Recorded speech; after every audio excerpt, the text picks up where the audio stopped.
आज आपण करणार आहोत गार्लिक नान।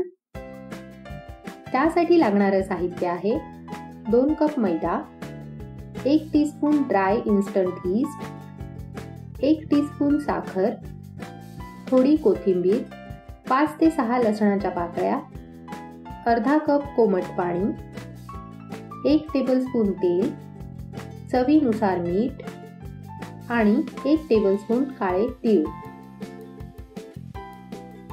ईस्टच्या बोलमध्ये साखर आणि कोमट पाणी टाकून मिक्स करूया।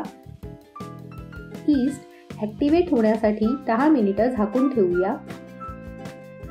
10 मिनिटे झालेली आहेत। ईस्ट छान ॲक्टिवेट झालेला आहे। मैद्याच्या बोलमध्ये मीठ आणि ॲक्टिवेटेड ईस्ट टाकूया।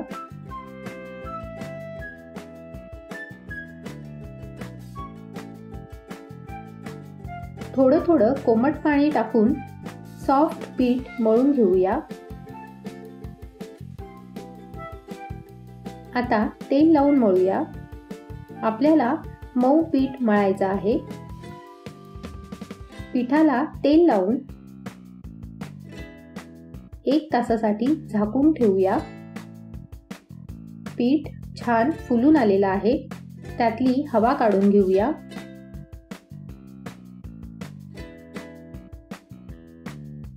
थोडं सुकं पीठ लावून मळून घेऊया।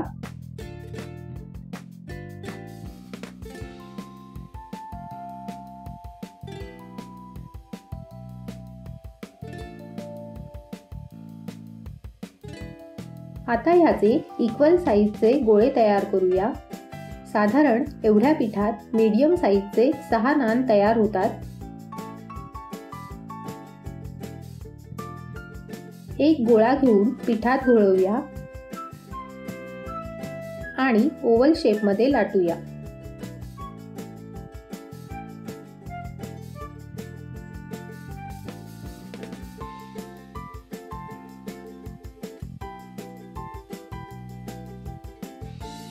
ह्यावर चॉप केलेला लसूण, थोडी कोथिंबीर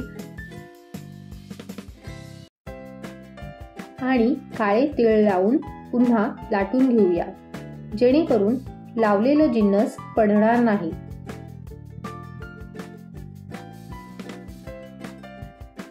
नानला फ्लिप करूया। त्यावर पाणी लावूया।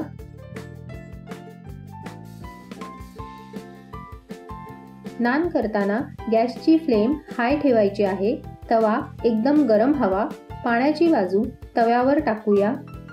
तुम्ही लसूणाच्या जागी कसुरी मेथी, स्लाइस कांदा, पुदिना किंवा नुसती कोथिंबीरही लावू शकता। नान करताना नेहमी हँडलवाला तवाच वापरा।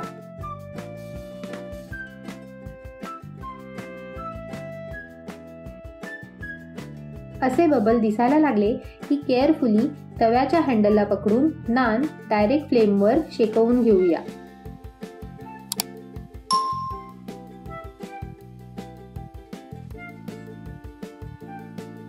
नान रेडी आहे।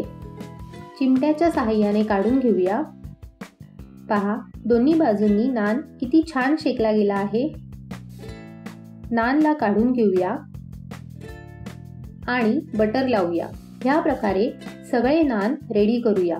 तुम्हाला जर ही रेसिपी आवडली असेल तर चॅनलला सबस्क्राईब जरूर करा।